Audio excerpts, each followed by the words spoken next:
Hello दोस्तों, मैं रुस्तम और आप देख रहे हैं नॉलेज लाइव। दोस्तों, आज हम लोग पढ़ेंगे बिहार बोर्ड 10वीं की दरक्षा उर्दू का चैप्टर 3।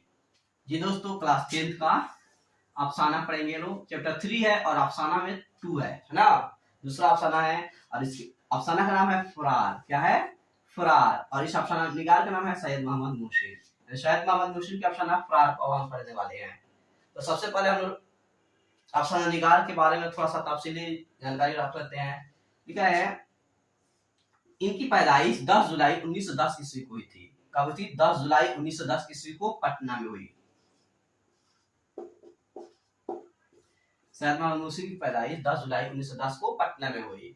इनकी जो तालीम के बारे में मालूमात है तो ये राजा राम मोहन राय स्कूल से 1926 ईस्वी में मैट्रिक का इम्तहान पास किए और 1928 ईस्वी में पटना वाले से आईए यानी कि इंटर का इम्तहान पास किया और 1921 ईस्वी में बीए किया नफ्सियात से। किस सब्जेक्ट से?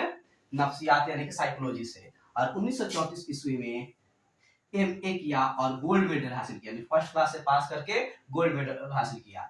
इसके अलावा इन्होंने 1938 ईस्वी में पटना कॉलेज में आरजी तौर पर लेक्चरर बहाल हुए और 1948 ईस्वी में मुस्तकिल तौर पर यानी परमानेंट नौकरी हो गया।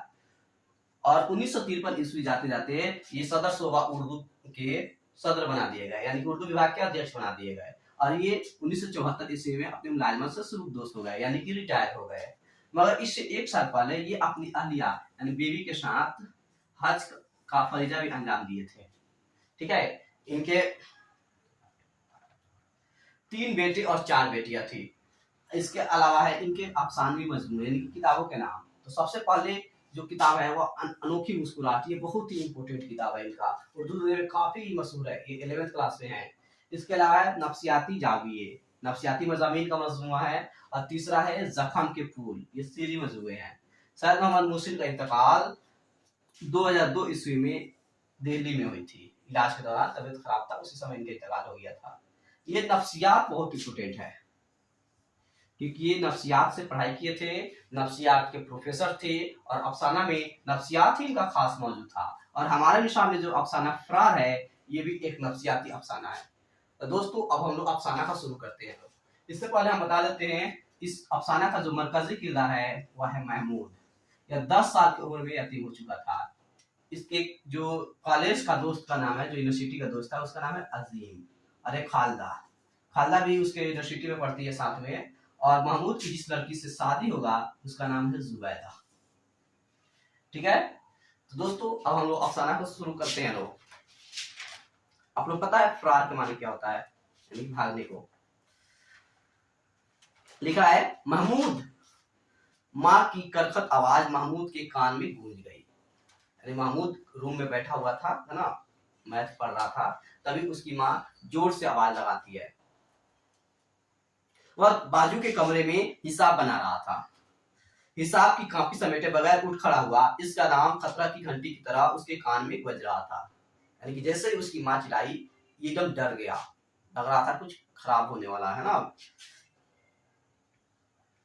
जैसे फिर आगे लिखा है, खतरा घंटी की तरह बज रहा था। वह भागा हुआ माँ के पास आया। उसकी माँ का फरबा यानी मोटा जिस्म गुस्सा से कांप रहा था, जैसे तंद हवा में बरगद का दरख्त डोल रहा हो। यानी तेज हवा में जैसे बरगद का मोटा पेड़ हिलता है ना, वैसे उसकी माँ गुस्से से हिल रही थी और कांप रही थी। माँ की उभरी हुई आंखें, लाल अंगारा सा चेहरा, फैली हुई गर्दन देखकर सहम गया। गोया ये मंजर उसके लिए नया नहीं था। यानी कि रोज अक्सर ऐसा होता था, उसके घर में झगड़े होते थे और ये चुपचाप खड़ा रहता था। मासूम फरिश्ता की तरह नजरें नीची किए महमूद माँ के रूबरू खड़ा हो गया। चुपचाप जाकर के सर झुकाया और माँ के सामने खड़ा हुआ। ये मुनफलाना अंदाज आने वाली आफत के मुकाबला में इसका तनहा हथियार था। बचने का उपाय तो यही होता है, बच्चे क्या करते हैं, सर झुकाकर खड़े हो जाते हैं माँ बाप के सामने। फिर उसकी माँ महमूद से कहती है, बुला उन्हें बाहर से। महमूद की माँ ने गरजते हुए कहा। यानी महमूद के वालिद को बाहर से बुलाने के लिए इशारा करती है। महमूद बाहर जाता है, उसके वालिद कुर्सी पर बैठे हुए थे, उससे कहता है, आपको बुला रही हैं। महमूद ने रुकते रुकते कहा। अब महमूद के वालिद महमूद से कहते हैं, मुझसे क्या काम है, गुस्सा है तो हुआ करें, उन्हें तो हर वक्त गुस्सा ही चढ़ा रहता है। लेकिन झगड़ा कौन कर रहा है? महमूद के वालिद और उसके अम्मी। बीच में पिस कौन रहा है? महमूद। ये ध्यान रखिएगा, आगे बहुत ही इंपोर्टेंट है। अच्छा चलो आता हूँ। उसके बाप ने कुर्सी से उठते हुए कमजोर आवाज में कहा, यानी कि वह अंदर आने लगे। महमूद के बाप को देखकर उसकी माँ और बुलंद आवाज में गरजने लगी, है ना, झगड़ा करने के लिए। फिर महमूद के वालिद से कहती है, तुमने मेरी मिट्टी पलीत कर डाली। नौज उस दिन को जब मेरे बाप ने तुम्हारे साथ मेरी शादी की थी। यानी कि उस दिन को कोसती है जब महमूद की वालिदा का शादी उसके वालिद से थी। उसके वालिद उसकी अम्मी से वो समझाते हुए कहते हैं, आखिर कुछ कहोगे भी या यूं ही पके जाओगी? महमूद के बाप ने आहिस्तगी से सवाल किया। उसकी माँ और गुस्से हो गई, कहती है, हाँ हाँ, मैं तो बकवास का चाहती ही हूँ, पागल शरीर सब कुछ हूँ। वो कहते हैं, अरे भाई पागल, अरे भाई मैं कब को तुम्हें पागल कह रहा हूँ?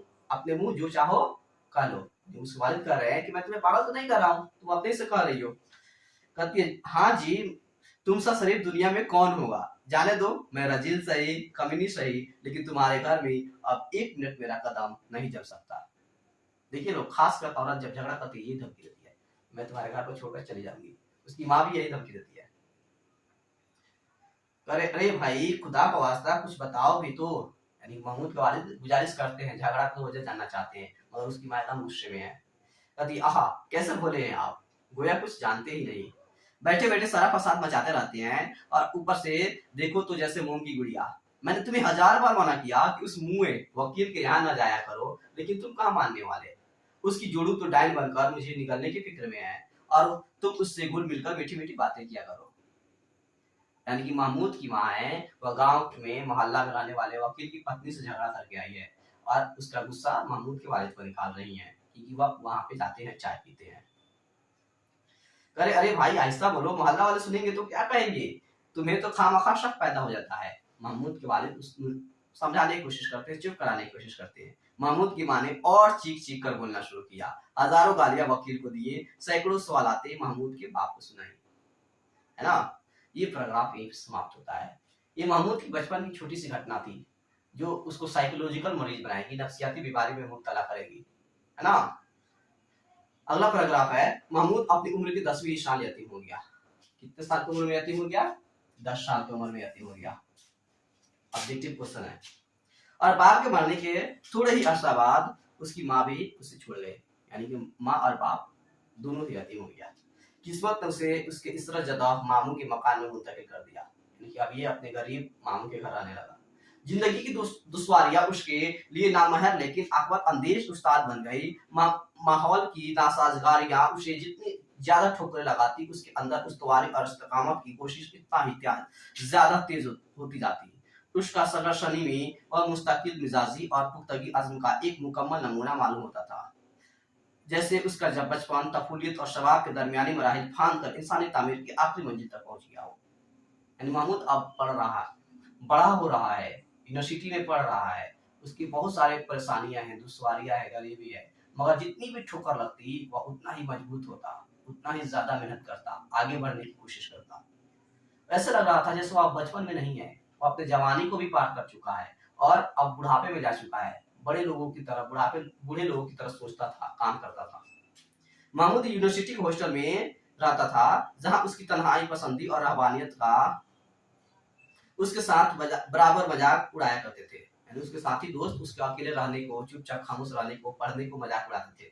इसी किताबी कीड़ा नाम देते थे, है ना। कोई कोई यूनिवर्सिटी में देखिए बहुत पढ़ने वाला लड़के होते हैं सब, उसी तरह से ये था। यूनिवर्सिटी की फिजा को एजुकेशन या लड़के और लड़कियों की यकजा तालीम की वजह से गहरी रुमानी हो गई थी। यानी जब यूनिवर्सिटी में जाइएगा ना, तो वहाँ पे लड़के लड़के एक साथ बैठते हैं, बातें करते हैं, बेंच पर आते हैं, है ना। उन्हीं माहौल में महमूद भी रहता था।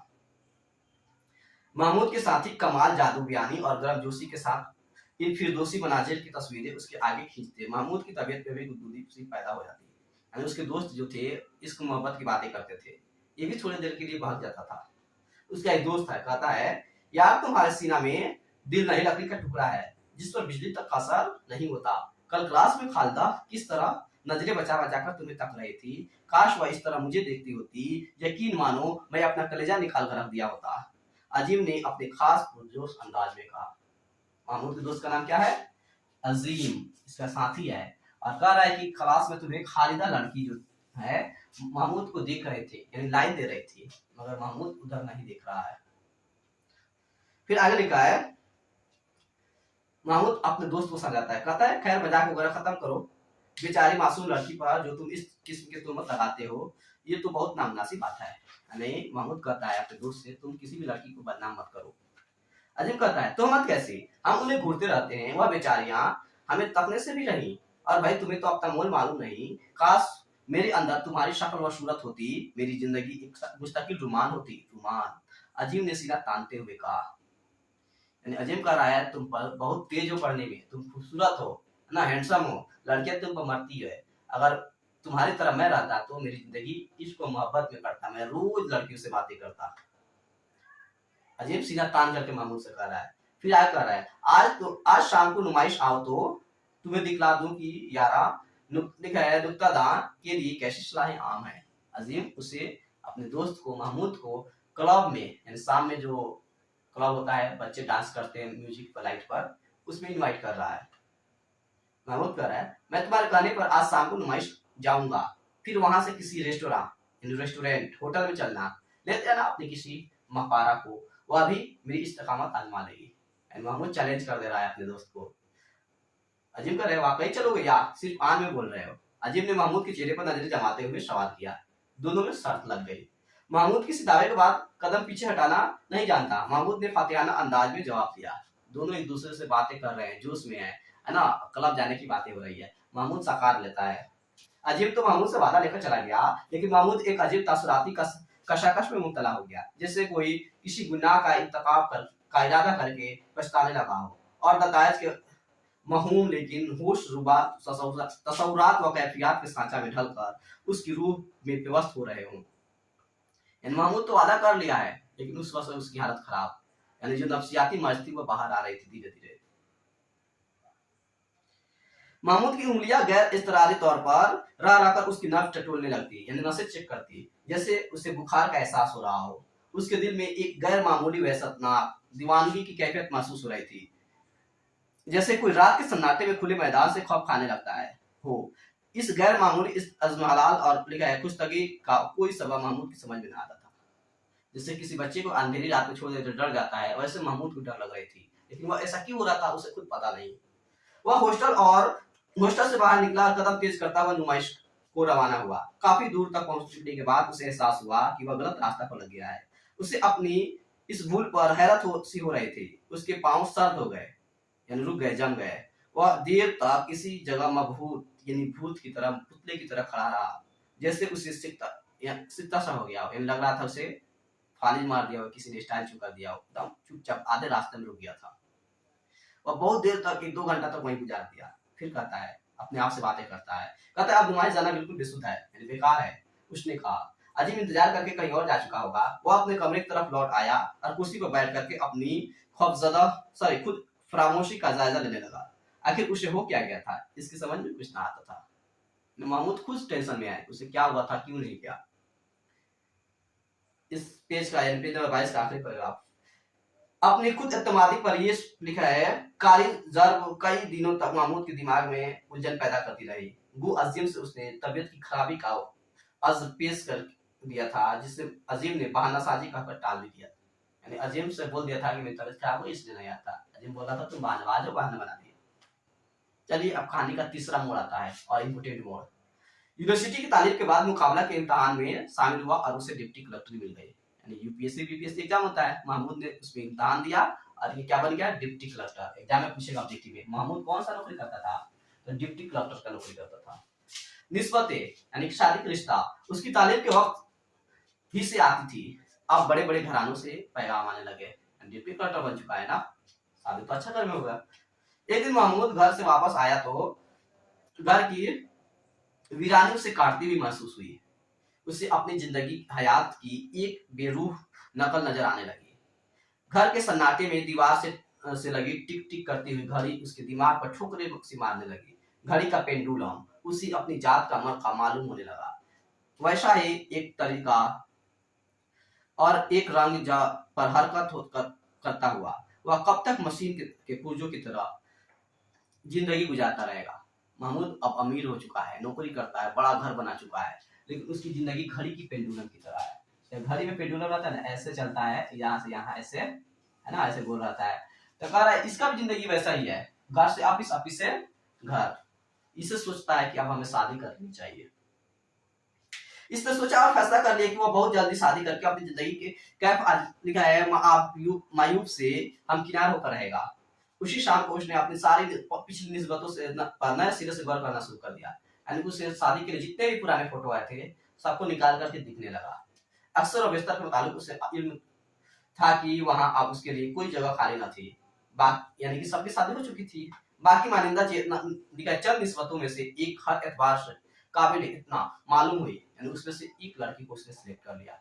सिर्फ लड़की की तालीम नामुकम्मल थी, यानी वह भी पढ़ रही थी, लेकिन लड़की का सन ज्यादा न था, यानी उम्र ज्यादा न था, इसलिए ये खामी दूर की जा सकती थी। महमूद ने उस निस्बत की अजसर छेड़छाड़ कराई, यानी बातचीत शुरू करवाया दोबारा। बात पुख्ता हो गई और अकद भी जल्द हो गया, यानी सगाई वगैरह हो गया। लेकिन रुखसती लड़की के मैट्रिकुलेशन पास करने तक मुतलवी रखी गई। यानी कि बात हुआ कि जब लड़की एग्जाम पास करेगी मैट्रिक का, तब जाकर निकाह रुखसती वगैरह होगा। इम्तिहान का नतीजा जुबैदा की खातिर खा कामयाबी का मुसरदा लाया। यानी कि उसकी जो शादी हुई थी जिस लड़की से, उसका नाम क्या है? जुबैदा। ये 4 इस कहानी के किरदार है, जिसमें मरकजी किरदार है महमूद। महमूद खुशी से दीवाना हो गया। उसकी ख्वाब अब हकीकत बनने वाले थे। वह इस ख्याल की लज्जत से सरसार हो रहा था। दूसरे दिन से महमूद अपनी शादी की तैयारी में मुनहमिक हो गया, यानी व्यस्त हो गया। उसने दफ्तर से 2.5 माह की मुसलसल फुर्सत ले ली, यानी कि नौकरी से कितने 2.5 माह की लगातार छुट्टी ले लिया। शादी के अखराजात पर उसने कसीर रकम खर्च की। शहर के सारे मुअज्जिजीन को बारात में शिरकत की दावत दी, यानी खूब पैसा खर्च करा था। शहर के जितने भी अमीर लोग थे, पढ़े लिखे थे, सबको दावत दिया था। लेकिन ससुराल में कदम रखने के बाद उसके अंदर एक अजीब हैरत अंगेज तगीर पैदा होने लगा। यानी जैसे वो आप शादी करने के लिए ससुराल में जाता है, उसके अंदर एक डर पैदा होने लगा। वही बचपन का डर, जब उसके माँ उसके वालिद से झांका करती थी। उसकी आंखें बेनूर और मतवाही सी दिखाई देने लगी थी। उसका जिस्म बर्फ की तरह सर्द होता जा रहा था और चेहरा की सुर्खी रफ्ता रफ्ता फीकी पड़ती जा रही थी, जिसे जैसे कोई दूर से एक भयानक मंजर देख रहा हो। यानी कि भयानक डर को देख करके उसके अंदर डर पैदा हो रही है। बाहर के लवाजमात के बाद जब महमूद को जनाना मकान के अंदर ले जाया जाने लगा, तो उसके पाँव में लड़खड़ाहट पैदा हो गई। यानी कि बाहर की शादी निकाह वगैरह हो गया, तो औरतों के रूम में जाने लगा, तो उसके अंदर लड़खड़ाहट पैदा हो गई, यानी वो जाने से डर रहा था। उससे सारे जिस्म में एक हैबतनाक थरथराहट, जैसे उसे शिद्दत का जाड़ा लग रहा हो। आगे कदम बढ़ाना उसके लिए अब नामुमकिन हो गया। औरतों में महमूद की इस कैफियत पर हलचल से मच गई, यानी पूरे हल्ला हो गई महमूद को क्या हो गया, अचानक से उसका तबीयत खराब हो गया। उसके ससुर को इत्तला दी गई। वह भागा हुआ महमूद के करीब आया, मिजाज पर्शी की, तबीयत का हाल दरियाफ्त किया। लेकिन महमूद को जैसे सांप सूंघ गया, यानी महमूद एकदम खामोश, कुछ भी नहीं बोल रहा था। उसके मुंह से एक लफ्ज न निकला, जैसे वह दफ्तन गूंगा हो या उसने अभी बोलना सीखा ही ना हो। लग रहा था पैदाइशी गूंगा है या वह बोलना नहीं जानता है। इस तरह से खामोश था, क्योंकि वह नफ्सियाती मर्ज में मुब्तला था। ये कहानी यहीं पे खत्म होता है। लफ्ज हमारे देखते हैं। लिखा है करखत यानी कि सख्त आवाज, मोटी आवाज। फरवा यानी कि मोटा। तंद यानी तेज। बरगद यानी कि एक दरख्त का नाम है, पेड़। अंगारा यानी आग का शोला। रूबरू यानी आमने सामने। मुनफलाना यानी कि शर्मिंदगी के साथ। मिट्टी पलित करना मुहावरा है और इसके माने होता है इज्जत बर्बाद कर देना। इसरा ज्यादा यानी कि मासी तंगी का शिकार, यानी गरीब इंसान। लिखा है आकबत अंदेश यानी कि दूर तक नतायज को देखने वाला। नामहर यानी बेवफा। नासाजगार यानी नामवाफी। उस्तवार यानी मजबूती। इस्तकामत यानी ठहराव, पुख्तगी, रुकावट। सलरशन यानी कि बचपन की उम्र। अज़्म यानी कि इरादा करना। तफुलियत यानी बचपन। सबाब यानी कि जवानी। रहबानियत यानी दुनिया को छोड़कर जिंदगी गुजारना, यानी बिल्कुल अलग रहना। रेस्टोरा यानी कि रेस्टोरेंट, होटल। कशाकश यानी कशमकश, उलझन। महूम यानी कि धुंधला। इस्म हलाल यानी कमजोरी, थकावट। दोस्तों इसके बाद से आपने पढ़ा है और इसका क्वेश्चन आंसर है। और जो ऑब्जेक्टिव क्वेश्चन है सारे के सारे बोर्ड पर लिख चुके हैं। जितने भी क्वेश्चन आएंगे सिर्फ इसी के अंदर से आएंगे, ठीक है ना। तो दोस्तों ये वीडियो आपको कैसा लगा कमेंट सेक्शन में जरूर बताइए। और भी वीडियो पाने के लिए हमारे चैनल को सब्सक्राइब करिए और अपने दोस्तों में शेयर करिए। तब तक के लिए शुक्रिया दोस्तों।